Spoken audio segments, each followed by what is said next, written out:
جتنی بھی لاہور، کراچی، اسلام آباد کی میری بہنیں ہیں، آپ کو آسمان سے کوئی پرچیاں گری ہیں، آپ نے پڑھ لی کہ آپ جو کرتی پھرو، کوئی گناہ نہیں ہے آپ کے اوپر، آپ پردہ نہ کرو، پتلے کپڑے پہنو، آپ پہ کوئی پکڑ نہیں ہوگی، کوئی پرچیاں آپ نے پڑھ لی ہیں؟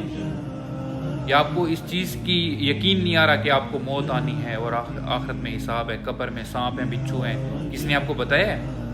پہلے زمانے میں تو ماں باپ لڑکیوں کو بتاتے تھے کہ اب قبر ہے، آخرت ہے، کہ آپ کو آپ کے ماں باپ بتا رہے ہیں قبر آخرت کے بارے میں؟ اتنی انجان ہو گئی ہیں آپ، اتنے پتلے کپڑے ہو گئے ہیں آپ کے.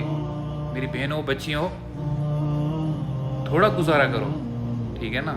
اللہ کی پکڑ بہت سخت ہے. اللہ تعالیٰ اب اس دنیا میں بھی عبرت کا نشان بنا رہے ہیں، آخرت میں تو الگ سزا ملے گی. اب اس دنیا میں دیکھ رہا ہوں کہ لوگوں کو سزا مل رہی ہے. میں آپ کو ایک سچا واقعہ بتا رہا ہوں. حقیقت میں ایک 14-15 سال کی لڑکی تھی جو بالکل جھلس چکی تھی ہاسپٹل میں. اس کی ساری یہاں پہ پٹیاں تھیں، اس بازو پہ، اس بازو پہ بھی، ٹھیک ہے، منہ کے اوپر بھی پٹیاں ساری یوں. جل گئی تھی، گیس سلنڈر پھٹا تھا ان کے کچن میں. تو میں نے بولا اس بچی کی پہلے والی پکچر دکھائیں. جب پہلے والی پکچر دکھائی نا، تو اس نے ڈریس تو پہنا ہوا تھا لیکن اس کے بازو نہیں تھے. میں نے فوراً آنکھیں نیچی کر لی، استغفار پڑھا، اور میں سمجھ گیا کہ یہ اشارہ کس طرف تھا. اور اب بھائی آپ تک یہ پیغام میں آپ کو پہنچا رہا ہوں نا، اللہ نے میرے دل میں ڈالا نا، میں آپ کا فائدہ چاہ رہا ہوں. جتنی بھی پاکستان میں اور بھی بے حیائی پھیلا رہی ہیں، پتلے کپڑے پہن رہی ہیں، ٹھیک ہے، تو اللہ سے ڈر جائیں. آپ تو جنت کی حوروں سے بھی زیادہ قیمتی ہیں اگر آپ نیک ہیں، پردہ دار ہیں.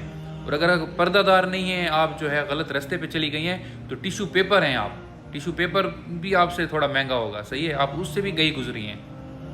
تو اپنی شان جو ہے نا، اللہ تعالیٰ نے آپ کو ایک شان دی ہے، ٹھیک ہے، اللہ نے آپ کو بہت بڑا رتبہ دیا ہے.